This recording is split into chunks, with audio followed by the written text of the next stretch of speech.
Well, thanks. We're excited to be here, and I just want to say something quickly. Joe Biden has taken to himself to try to single out Florida over COVID. This is a guy who ran for president saying he was going to, quote, shut down the virus. And what has he done? He's imported more virus from around the world by having a wide open southern border. You have hundreds of thousands of people pouring across every month. And it's not just from Mexico. In fact, it's rarely from Mexico. You have over 100 different countries where people are pouring through. Not only are they letting them through, they're then farming them out all across our communities across this country, putting them on planes, putting them on buses. Do you think they're being worried about COVID for that? Of course not. So he's facilitating. Who knows what new variants are out there, but I can tell you whatever variants are around the world, they're coming across that southern border. And so he's not shutting down the virus, he's helping to facilitate it in our country. And what is his big solution? What is he so upset about Florida?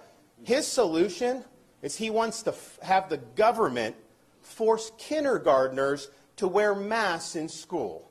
He doesn't believe the parents should have a say in that. He thinks that should be a decision for the government. Well, I can tell you in Florida, the parents are going to be the ones in charge of that decision.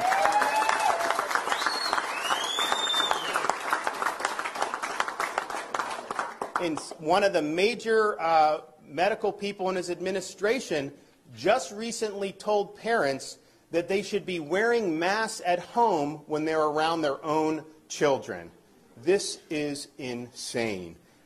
Joe Biden also believes that vaccination should be mandated by force of government and that you should have to show vaccination status to be able to participate in society. Now, Florida, we're very proud of our Seniors First strategy. You look at the mortality in nursing homes among seniors, it's declined dramatically. But we said from the beginning, we're going to make it available for all, but we're not going to mandate it on anybody. That's ultimately an individual's choice to be able to do it. Biden, he rejects science because he denies the fact that people that recover from COVID have long-lasting immunity. And that's been proven time and time again, and the data is very clear. So his vision is, just like in New York City, restaurants should ban young kids from being able to go in because they're not eligible for vaccination, and law-abiding citizens have to produce proof of their medical records just to go to the gym or attend an event or just to participate in everyday society.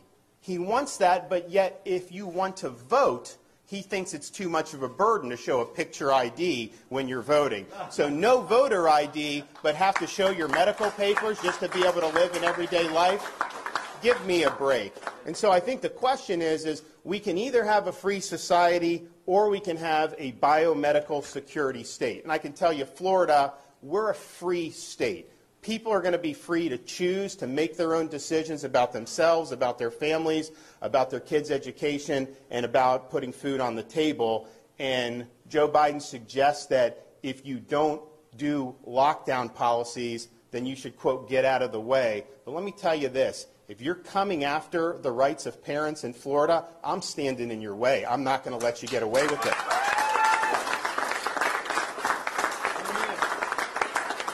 If you're trying to deny kids a proper in-person education, I'm going to stand in your way, and I'm going to stand up for the kids in Florida. If you're trying to restrict people, impose mandates, if you're trying to ruin their jobs and their livelihoods and their small business, if you are trying to lock people down, I am standing in your way, and I'm standing for the people of Florida. So why don't you do your job? Why don't you get this border secure? And until you do that, I don't want to hear a blip about COVID from you. Thank you.